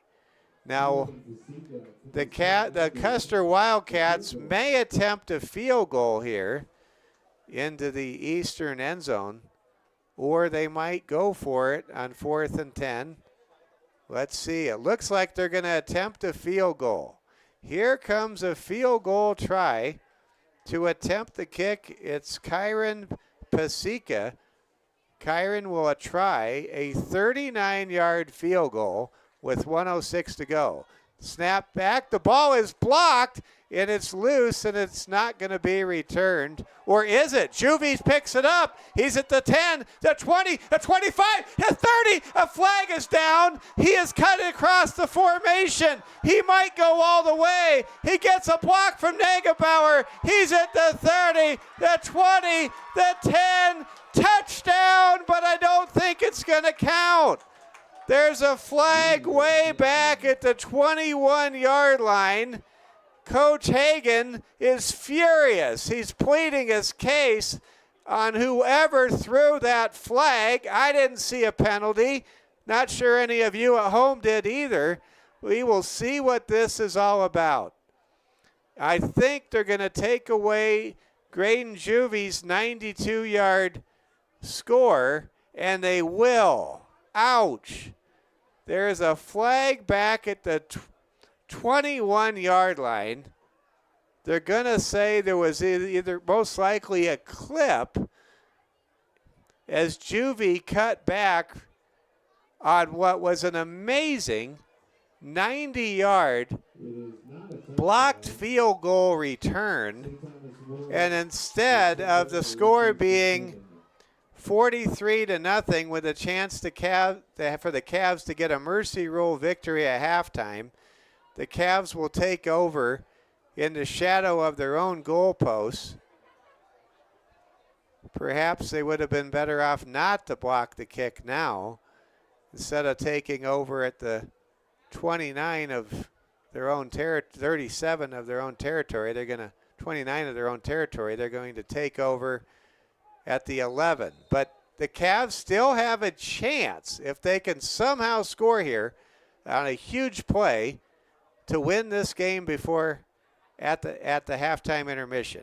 Back to throw is Wald. Wald goes for it all. He's got a man open. It's caught. He's at the 40. Sales will sail away. Touchdown, Noah Wald to Broden Sales. That gets a standing ovation from the Cavalier fans here in Custer. And it's 43-0. Sales was open by 15 yards, and the commander dropped a dime at midfield to a streaking Broden Sales, and it's 43-0 with 28 seconds to go. The Cavs, if they go for 2, I believe, can get a mercy rule victory. But they will not go for 2. They will exhibit sportsmanship here on the road at homecoming, and Carter Stamper will line up for a single PAT tally. This game will continue, it appears, into the second half. Here comes the kick, and it is good. 44-0, St. Thomas More. The Cavs, if they went for 2 and made it, we think would have had a mercy rule halftime victory. Instead, they will likely take a 44-0 lead into a 25-minute halftime homecoming ceremony, and I hope it's a lot of fun for the Cavs at halftime. They deserve it. Wow. And how about St. Thomas More? They answer what was a mysterious clipping penalty, and Coach Hagan, if we want to zero in on Coach Hagan, he's pleading his case to the official right now at the 20-yard line, saying what is a hold, what's a clip. But Coach Hagan wants an explanation. He's not satisfied with what he was told. But how about the Cavs? They have a 90-yard block kick field goal attempt return taken off the scoreboard, and just say, well, we'll take those points, as Noah Wald absolutely lights up the Custer secondary for a 90-yard touchdown pass to Broden Sales. Noah Wald tonight, 5 touchdown passes to 5 different receivers. What a tremendous first half for STM. This is state championship caliber football we're watching tonight. There's a bouncer taken by Trout, who runs ahead and gets tackled at the 27-yard line. 20 seconds to play. Cavaliers are in complete control. A dominant performance for Coach Hagan's team. And the biggest key to this game, in talking with Austin Hagan on the bus ride down tonight, was that he wanted his team to come out and play hard from the very start, not be flat, not let the game come to them. And boy, did the Cavs answer the call. St. Thomas More 44, Custer nothing. The Wildcats will take a knee. No, St. Thomas More will take a timeout. Interesting. Well, I thought we were going to go to halftime. But the Cavs, who have stored up their 3 timeouts and who didn't go for 2, maybe now they're having some second thoughts about trying to get the ball back and end this game at halftime. Of course, the advantage, if you can end a game at halftime with a mercy rule decision, is you prevent the possibility of injury by playing an additional 2 quarters. Cavaliers next week will visit Lakota Tech. St. Thomas More well on their way to a 4-0 start and a perfect first half of this 2025 season. In the gun, it's John Coor. John Coor gives to Amormino. Amormino tries to break it outside. Stiff arm, pushes Sales back, and now there is a tackle, and a flag is down, and what in the world? They called a penalty for Brody Willis making a clean tackle, pushing the ball carrier backwards. Isn't that what you're supposed to do? My goodness. 8 seconds to go in the first half. If pushing a ball carrier backwards is a sin, I don't know how you can attach. How can you attach an act of contrition to that tackle? I don't know. That is a penalty on St. Thomas More for a great tackle by Brody Willis. 8 seconds to go in the first half. 3 men in the backfield, twins to the near side. Here we go. Custer going to have a Veek, John Coor, quarterback sneak, and that time there is another tackle by St. Thomas More's Brody Willits. Willits maybe a little upset with that last penalty. Well, how about those Cavaliers? St. Thomas More bidding to start 4-0, has a 44-0 halftime lead. It is all Cavaliers. Let's roll through a scoring summary, and then we will bring you an extended halftime show. Cavaliers walking off the field, getting a great round of applause. St. Thomas More 44, Custer nothing. The Cavaliers now have put up 6 consecutive shutout quarters of play.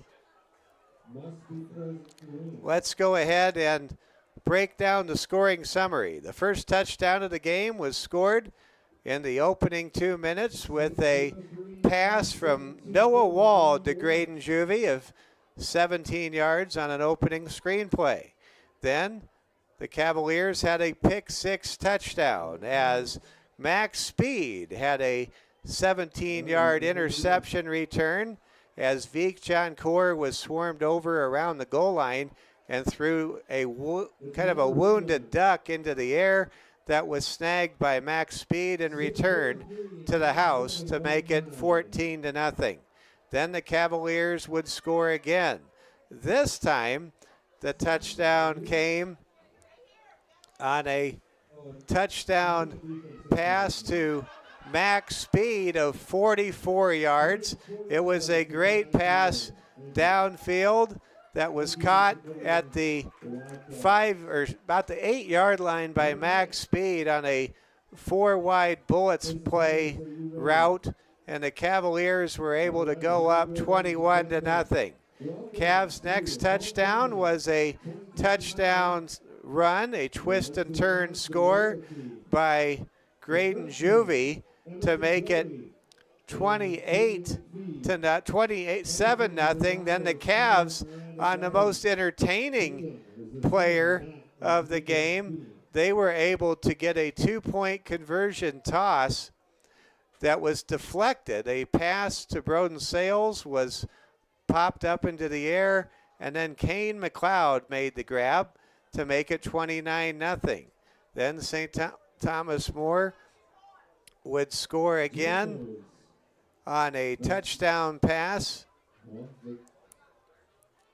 to Broden Sales. It was a long 90-yard touchdown pass from Noah Wald to Broden, or rather the next touchdown pass was St. Thomas More's Ryan Negebauer catching a 25-yard pass from Noah Wald. And then St. Thomas More's final touchdown of the first half was, by the way, there was a 2-point conversion catch by Kane McLeod to make the score a count of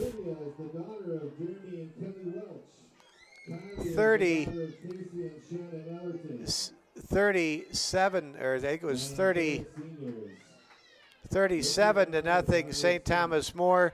Then St. Thomas More's final touchdown of the first half after a controversial and very vehemently argued clipping penalty on a partially blocked field goal try by Pavica for Custer and a 90-yard return by Graydon Juvie.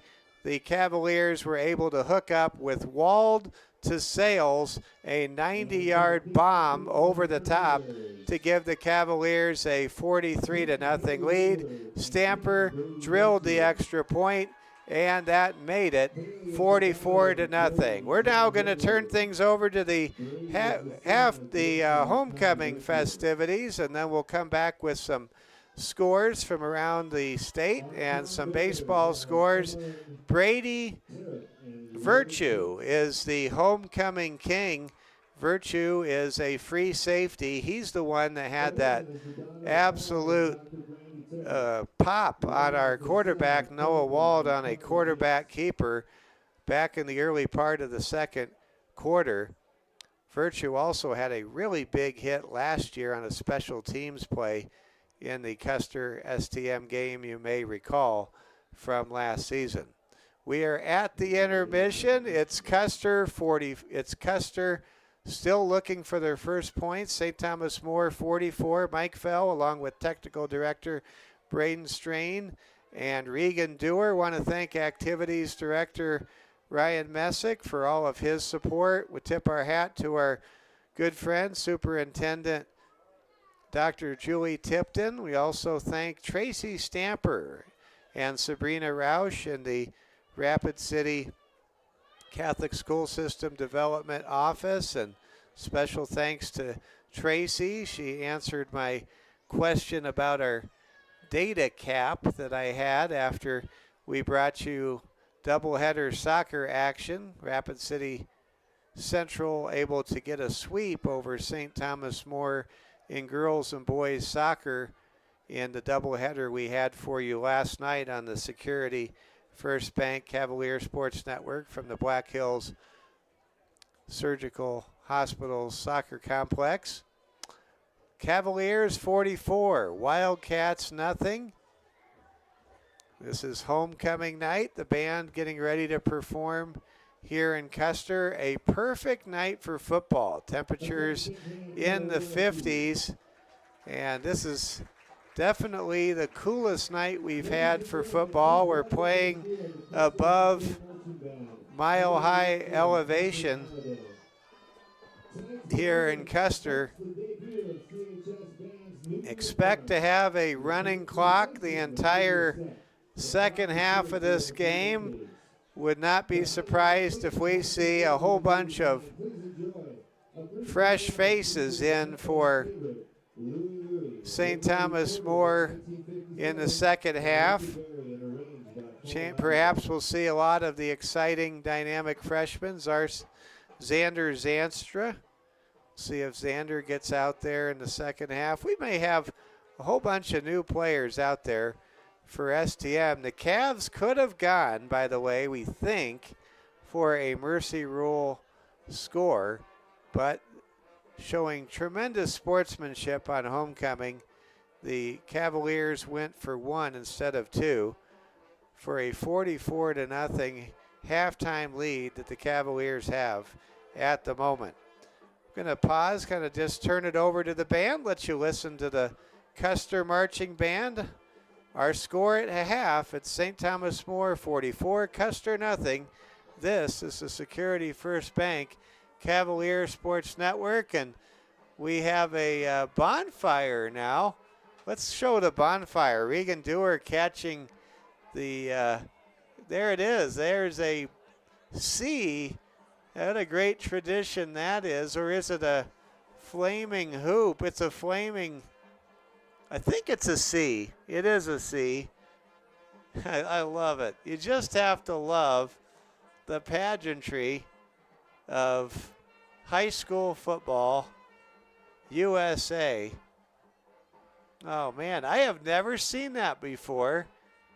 A letter on fire for homecoming.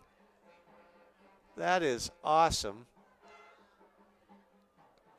We'll just let you listen to the band as they play Louie Louie from the old days. And there's the C on fire celebrating Custer High School homecoming 2025. And again, congratulations to Brady Virtue, who was recognized as homecoming king from the homecoming court here at Custer High School this year. And now the fight song being played. Great to see the fight song being played. So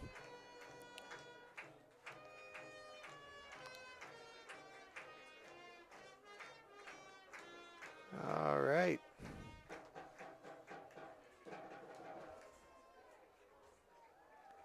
And we are so glad to have you with us. Let's go ahead and take a look at some scores around the major leagues. Tonight, the Braves beat the Tigers 10-1. Tigers trying to hold on to a first-round bye position in the American League playoff race. The A's beat the Pirates 4-3 in the Steel City. Guardians leading Minnesota 2-0 at the end of 4 innings. in that clash of first place teams in the American League Western Division tonight. The Seattle Mariners lead the Houston Astros 2-0. Mariners with home runs from J-Rod, Julio Rodriguez, and Eduardo Suarez. Rodriguez, that's his 31st homer of the year. Suarez with his 47th home run of the season. Brian Wu, the ace for Seattle, on the mound at Minute Maid Park tonight. The Colorado Rockies at Coors Field in the top of the fifth. They're in a 3-3 tie with the Los Angeles Angels.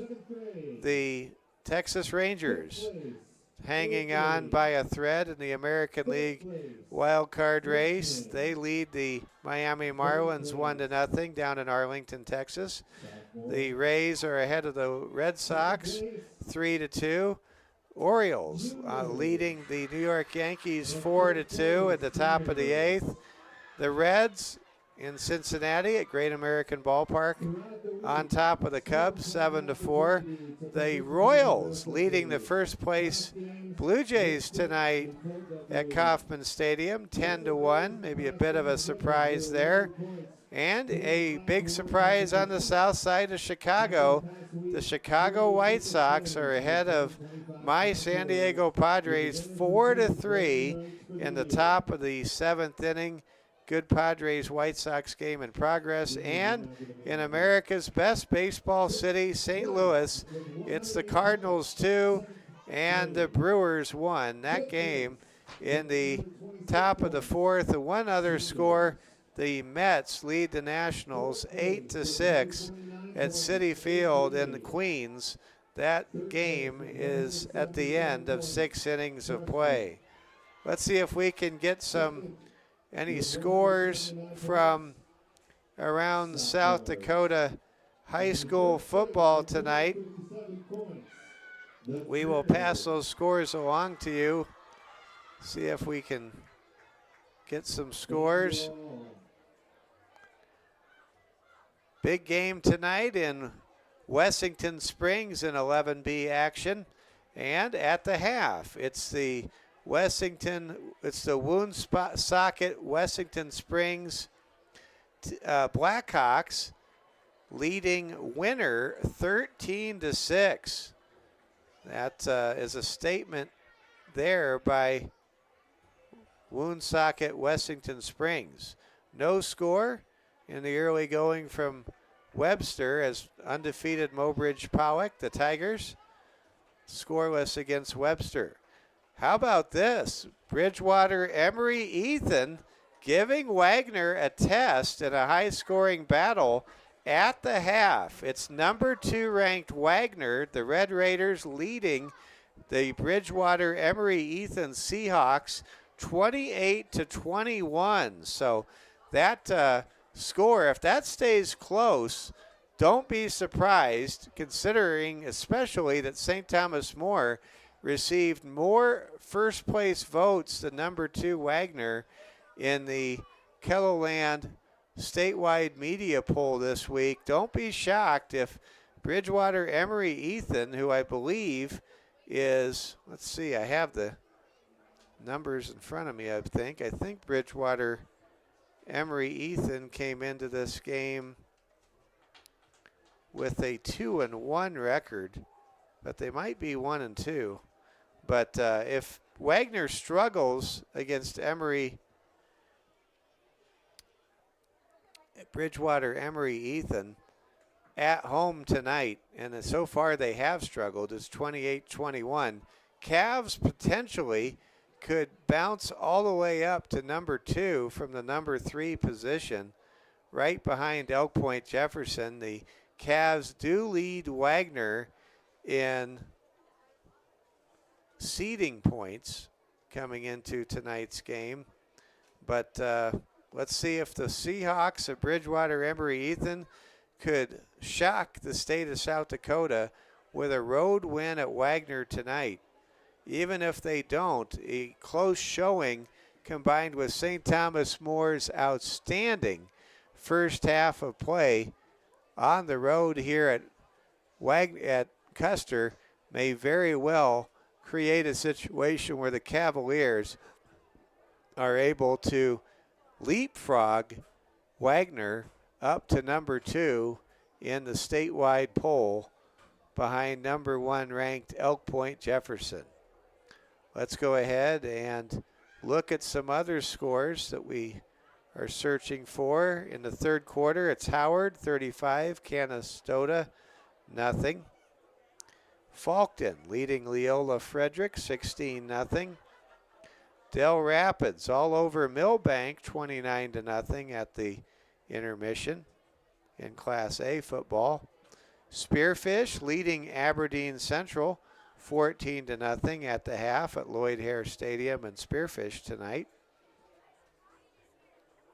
Other scores, a final, Brandon Valley defeated Roosevelt 55-14, so a impressive win for number 1 ranked Brandon Valley in Class AAA. Lincoln late in the fourth quarter leading Jefferson 57-31.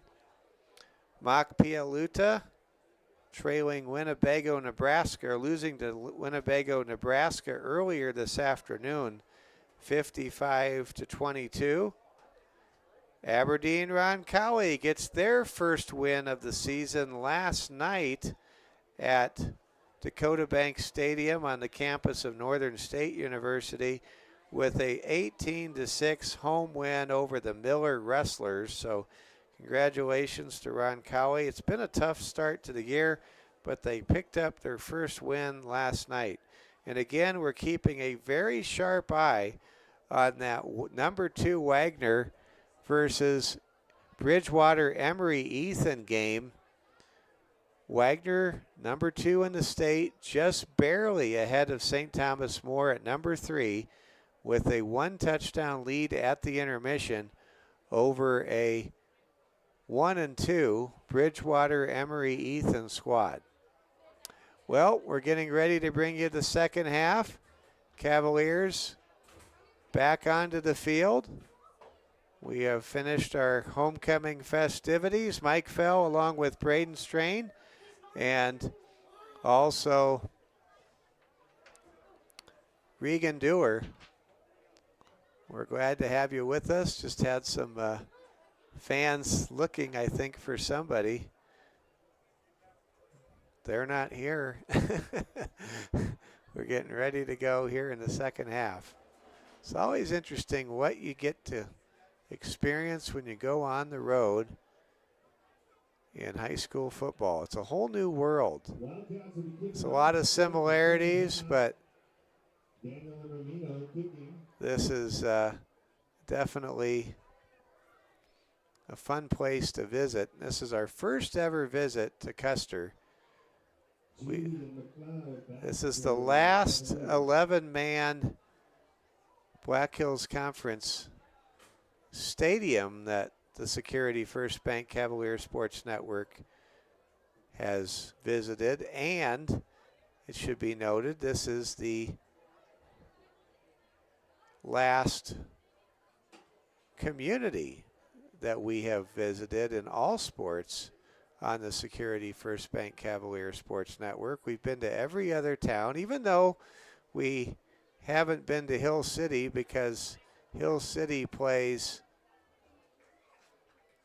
11-man or plays 9-man football. Hill City, by the way, undefeated. The Rangers undefeated in 9-man play so far this year with a great team. But the Cavaliers, of course, have played many basketball games that we have brought to you in recent years on the Security First Bank Cavalier Sports Network. So here we go. Here comes the kick, left to right. Kick is away. Emarino sees the kick down to go to the 20. McLeod set to return. McLeod running away from Blazark. He's 25-30, and he scampers out of bounds cleanly at the 32-yard line. Well, we will play, I believe, until the score goes above 45 points. It might be mercy rule ended at that point, or, and I'm just unfamiliar with the mercy rule book, that the Cavaliers may play the entire game with the clock running as well if they keep a lead of more than 35 points. We'll see what happens. But I believe as the starters are out there for STM, Cavs may be able to win this game with a touchdown right here, right now. Back to throw, possible hold, no call. It's Wald. He gets absolutely destroyed in the backfield. Noah unable to find someone to throw to. That's a coverage sack, and impressive job right out of the halftime gate by the coaching staff, Russell Evans and his coordinators, to make the adjustments to take away the passing game on the first play from scrimmage there. And there's a sack recorded by Custer. And let's get, by the way, that sack was made right there by Lincoln Golder. Now STM will run it up the middle to Juvie. He gets maybe a yard. And whatever was said at halftime really inspired Custer. They are playing like a completely different team as we start the second half of play. 3rd down and 8 coming up now for STM. Ball is at their own 35-yard line. I formation set, diamond formations, trips to the top. Back to throw Wald. Wald over the middle, complete to Speed for a first down. He has it near midfield, ahead to the Cavalier 49-yard line. That was a good 3rd down and 8 conversion from Noah Wald. He dropped back, he was poised, he found Speed, his big target over the middle, delivered a strike, and Speed did the rest with good yardage after the catch. And that puts the Cavaliers in 1st down and 10 position with the ball at the 49-yard line of STM. Here we go, back to throw. Quick flare-out pass goes to Sales. He makes the catch. He is loose. He's at the 40, the 30, the 20, and he's knocked off his pins at the 15-yard line. And the Cavaliers are now in the red zone, we think, with a chance to end this game with a score. I believe if it's 50 or more points or 45 or more points in the second half, the game will end. Much like a 10-run mercy rule after 5 innings in baseball. Cavaliers go 3 wide. In the backfield, it's Juvie. In the gun, it's Wald. Wald fakes the handoff to Juvie, rolls to his right, looking for someone to come open. He throws, and it is broken up. Good pass defense there. Pass was intended for St. Thomas More's Ryan Negebauer.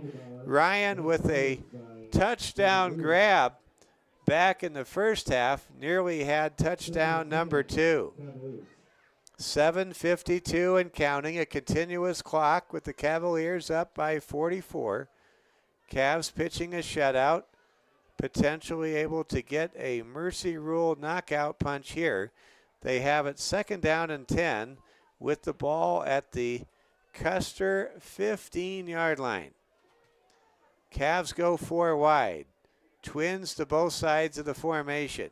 Going in motion now is McLeod. Handoff to Juvie. Juvie makes a man miss. Dives ahead. He's near a first down. Close to the 5-yard line. And there may be a flag down. That might be a hold on St. Thomas More. Let's see if it is. It came in a spot that's usually indicative of a holding penalty. And it's a face mask, though, against Custer. So that's half a distance to the goal. Ball is down to the 3-yard line. If the Cavs can score and cash in here with 1st and goal at the 3, we think they will end the game with a 50-0 Mercy Rule score. Cavs go line up in the I formation set. McLeod the fullback, Juvie the tailback, the I back. Quick handoff to McLeod. McLeod gets a block, dives forward. He's close to the goal line, but he did not get in.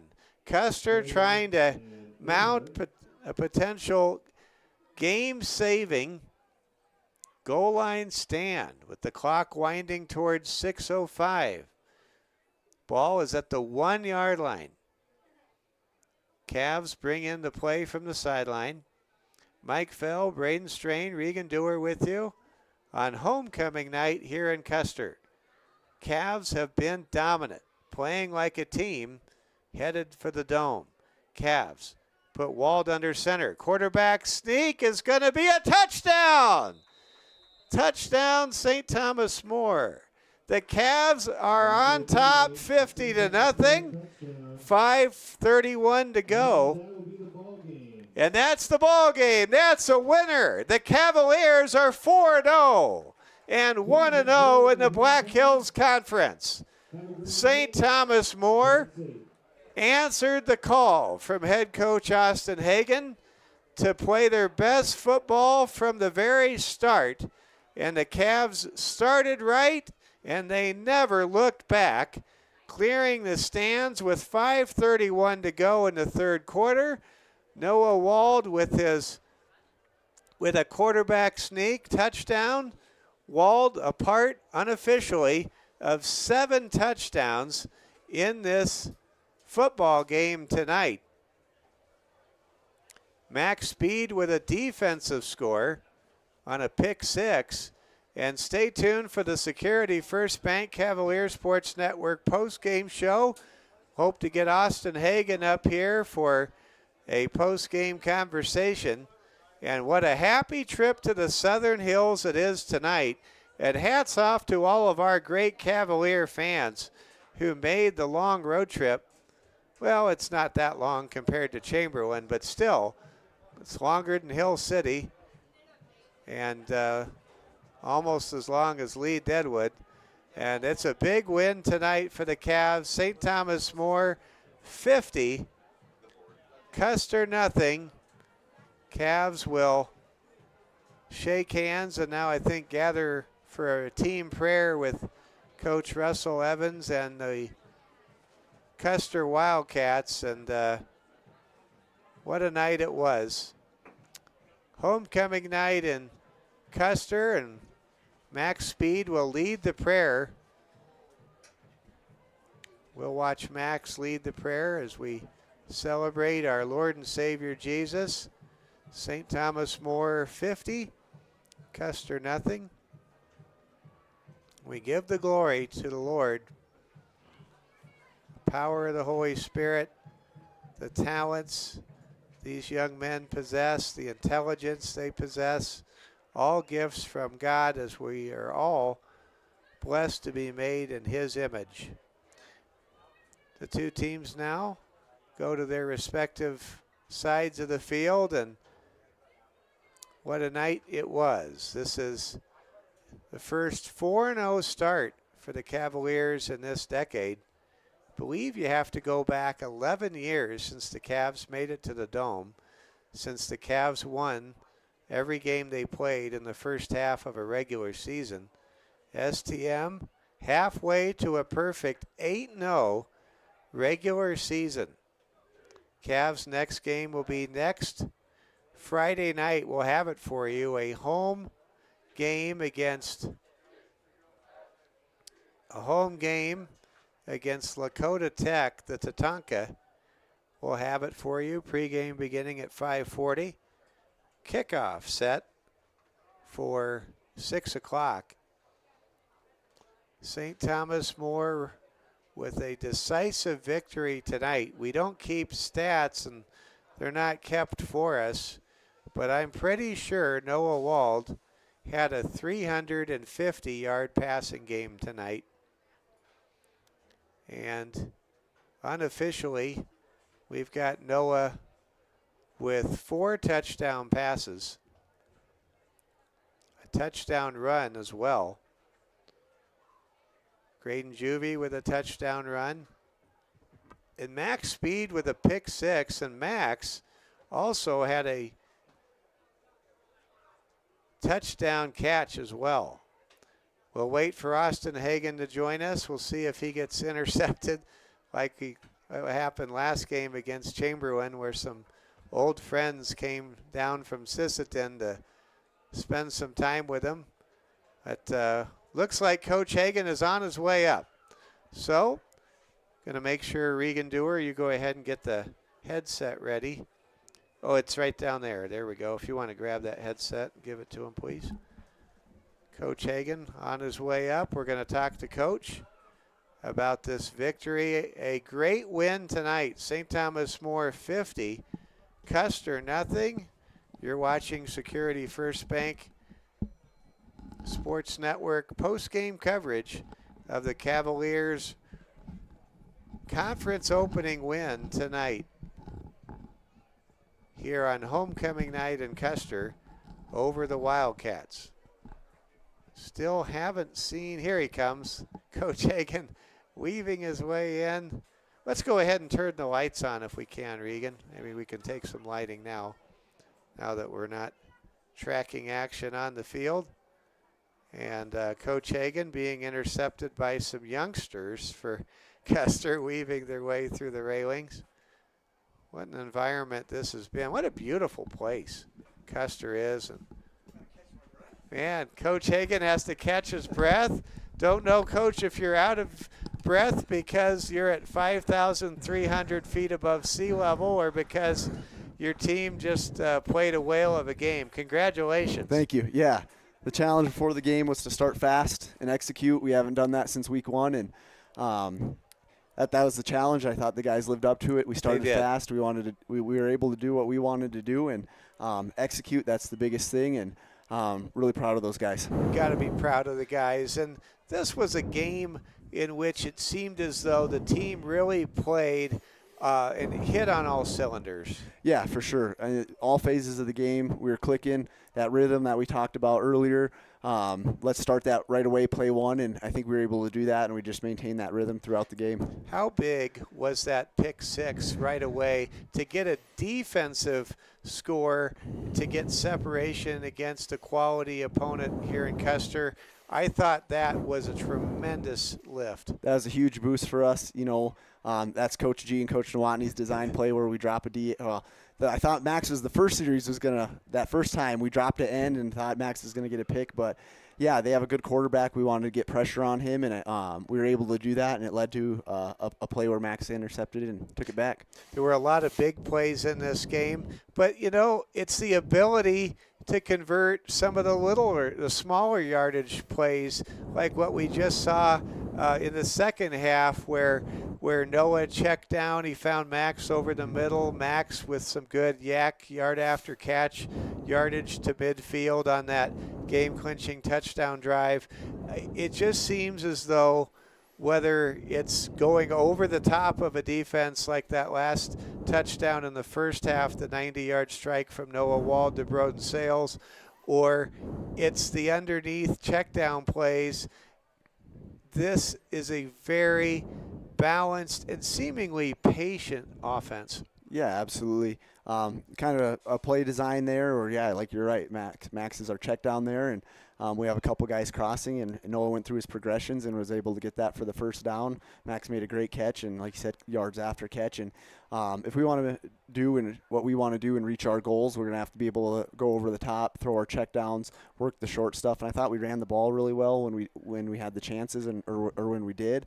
I thought we moved the line of scrimmage, and yeah, I think that the boys looked really good in all phases. I think Custer presented a challenge. Daniel Imermino, their senior running back. He was tough. He was a heck of a back. Yeah, he's tough. He's fast. He's explosive. He's pretty slippery, as you probably saw. Oh, yeah. And we needed to get 11 guys to the ball, and we had to wrap up. And defense just rallied to the football and did good things. So now the team coming off a bye week is 4-0. You got to give a lot of credit to our fans just down on the field. You see them out there. Man, did we travel well tonight. Yeah, the Cav crazies, as I always call them, very faithful. They're a big part of what we do. We're not able to do what we do without them, without our school community. And I keep saying it really is a family atmosphere. When you're at St. Thomas More, that's what you're going to get. That's what you're going to get.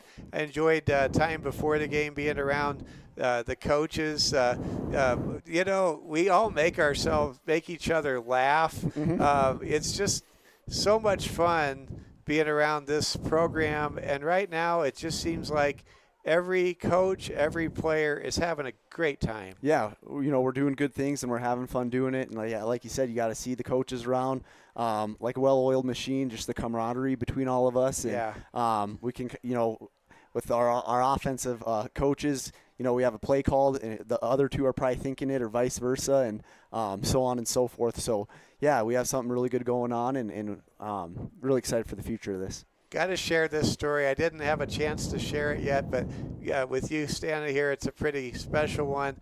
I think Coach Craig DeWatney, our great defensive coordinator, longtime activities director at the school, he shared, I think we found out he went to Lambeau Field during the bye week. Is that right? I think so. I guess, yeah. Okay, yeah. I was sitting in the back, and from what I understand, he saw the Vince Lombardi statue. He saw the Curly Lambeau statue. Isn't that neat? Oh, that's awesome. That's just tremendous. Almost football capital of the world. Yeah. Almost football capital of the world. Go west a little bit, Vikings country, then you're in football capital. Oh, is that it? Okay. Okay. I was just going to take your word. I'm going to just take your word for it. I didn't know if it was Canton, Ohio you were thinking of or where, but yeah. But this was just, it was so much fun, and I didn't get a chance. I did mention it early, but without being able to get into details, Coach, exciting times. So many of your seniors had a chance to go on campus and visit colleges as they explore their football options on Saturdays. Yeah, there's a lot of interest in our senior class going on to play at the next level. They're great student athletes.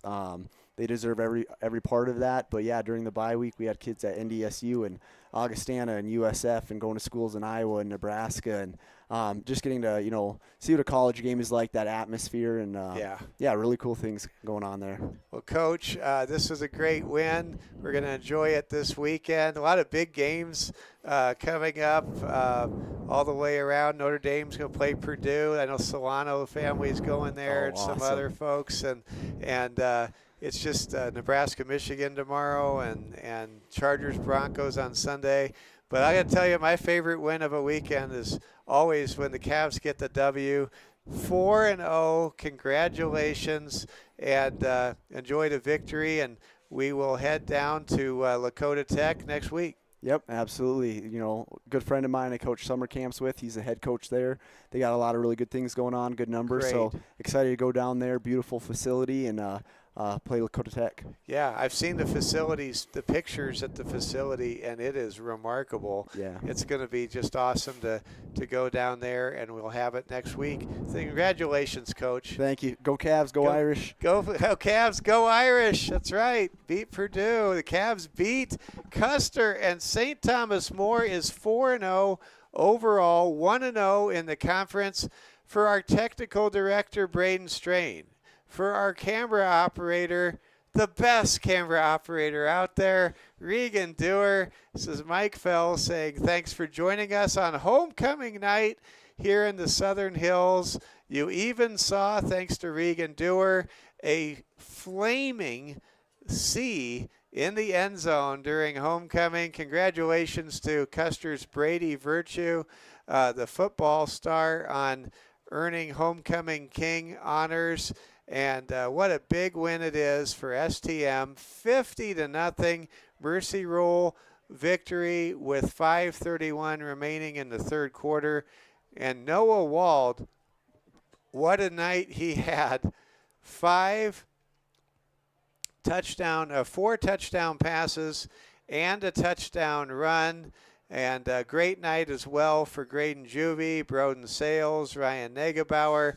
And welcome back Josh Elder, who jogs off the field. Josh back from his injuries, able to contribute in a mighty, mighty way tonight. And how about those Cavs crazies? You just heard the nickname for all of you great Cavs fans from Coach Austin Hagen, as he salutes all those that made the trip. And we salute all of you who were watching at home tonight. For all of us here at the Security First Bank Cavalier Sports Network, our final score, St. Thomas More 50, Custer nothing. The Cavs are 4-0. Have a great weekend and good night from Custer, South Dakota.